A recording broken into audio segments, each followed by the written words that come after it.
The Market Square Dog by James Herriot, illustrated by Ruth Brown. On market days, when the farmers around Derby brought their goods to the little town to sell, I used to take a walk across the cobbled square to meet the farmers who gathered there to chat. One of the farmers was telling me about his sick cow when we saw the little dog among the market stalls. The thing that made us notice the dog was that he was sitting up begging in front of the stall selling cakes and biscuits. "Look at that little chap," the farmer said. "I wonder where he comes from." As he spoke, the stall-holder threw him a bun, which the dog devoured eagerly. But when the man came round and stretched out a hand, the little animal trotted away. He stopped, however, at another stall, which sold eggs, butter, cheese, and scones. Without hesitation he sat up again in the begging position, rock steady, paws dangling, head pointing expectantly. I nudged my companion. "There he goes again. I always think a dog looks very appealing sitting up like that." The farmer nodded. "Yes, he's a bonny little thing, isn't he? What breed you call him?" "A cross, I'd say. He's like a small sheepdog, but there's a touch of something else. Maybe terrier." It wasn't long before the dog was munching a biscuit, and this time I walked over to him, and as I drew near I spoke gently. "Here, boy," I said, squatting down in front of him. "Come on, let's have a look at you." He turned to face me, and for a moment two friendly brown eyes gazed at me from a wonderfully attractive face. The fringed tail waved in response to my words, but as I moved nearer he turned and trotted away among the market day crowd until he was lost to sight.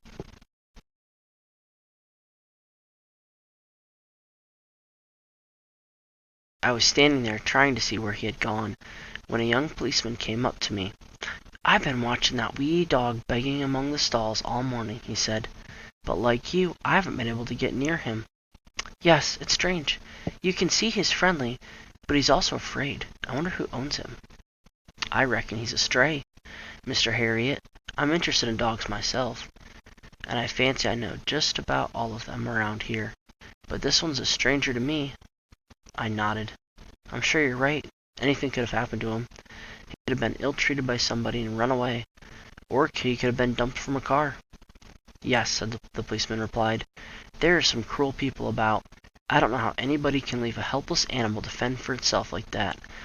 I've had a few tries at catching him, but it's no good." Memory stayed with me for the rest of the day. It is our duty to look after the animals who depend on us, and it worried me to think of a little creature wandering about in a strange place, sitting up and asking for help in the only way he knew. Market day is on a Monday, and on Friday of that week my wife Helen and I had a treat planned for ourselves. We were going to the races in Broughton. Helen was making a picnic basket with homemade ham and egg pie, chicken sandwiches, and a chocolate cake. I was wearing my best suit, and I couldn't help feeling very smart, because country vets have to work mostly in the fields and cowsheds, and I hardly ever got dressed up. Helen, too, had put on her best dress, a fancy hat I had never seen before. As a vet's wife, she too had to work very hard, and we weren't able to go out together very often. We were just about to leave the house when the doorbell rang. Dong! It was the young policeman I had been talking to on market day. "I've got that dog, Mr. Herriot," he said. "You know, the one that was begging in the market square." "Oh, good," I replied. "So you managed to catch him at last?" The policeman paused. "No, not really. One of our men found him lying by the roadside about a mile out of town and brought him in. I'm afraid he's been knocked down. We've got him here in the car." I went out and looked in the car. The little dog was lying very still in the back seat, but when I stroked the dark coat, stirred briefly.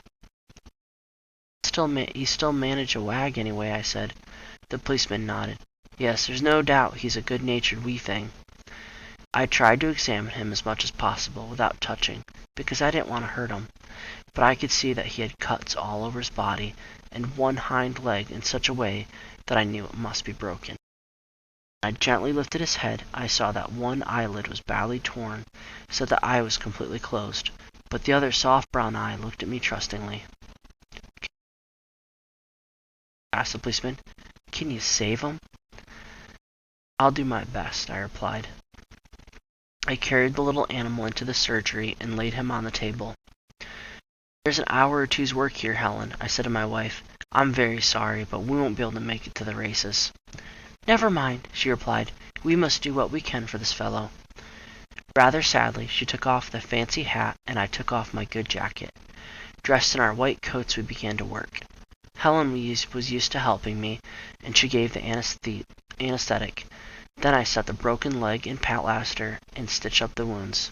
The worst thing was the eye, because even after I had stitched the eyelid, it was still bruised and tightly closed, and I was worried he might lose that sight in his eye. By the time we had finished, it was too late to go out anywhere, but Helen was quite cheerful. "We can still have our picnic," she said.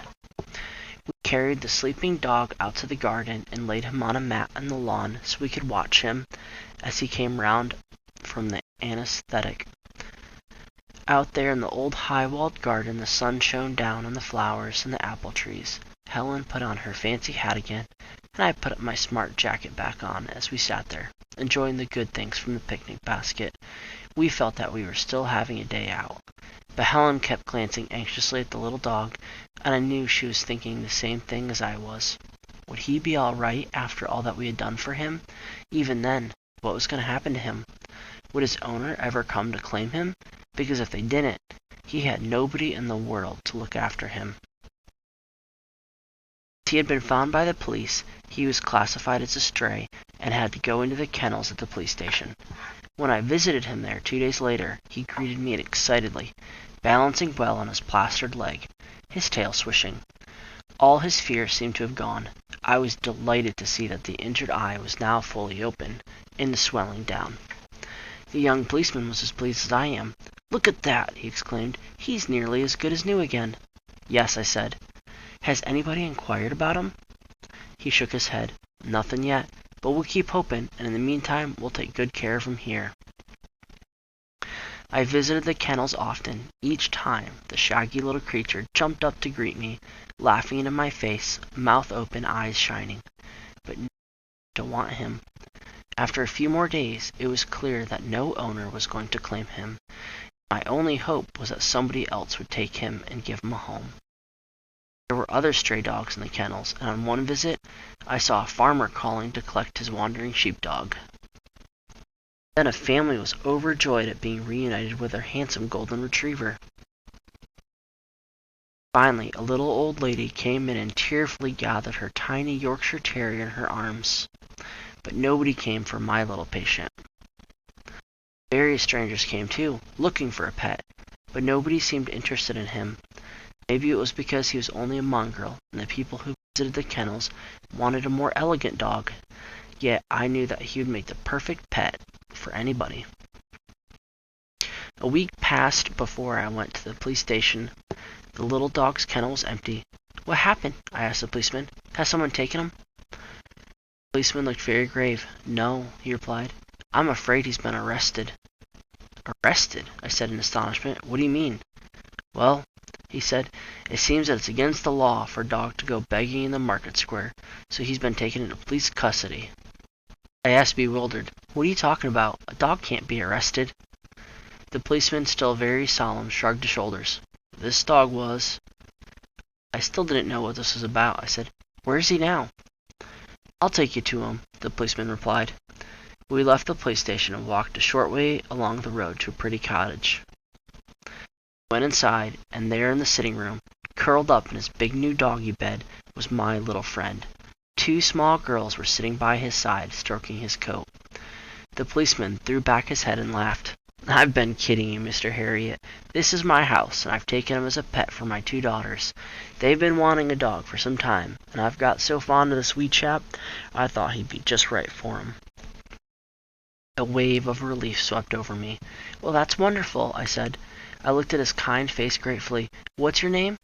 "Phelps," he replied. "P.C. Phelps, and they call me Funny Phelps at the police station because I like playing jokes on people." "Well, you certainly took me in," I said. "Arrested, indeed." He laughed again. "Well, you've got to admit, he's in the hands of the law now." I laughed too. I didn't mind the joke played on me, because Funny Phelps or not, He was obviously a nice Phelps and would be a kind master for my doggy friend. It was a happy day when I took the plaster off the little dog's leg and found that the break had healed perfectly. All the nasty cuts healed too, and when I lifted him down from the table, the small girls held up a beautiful new red collar with a lead to match. Their new pet liked the look of them because he sat up in the position I remembered so well. His paws dangling and his face looking eagerly. The begging dog had found a home at last.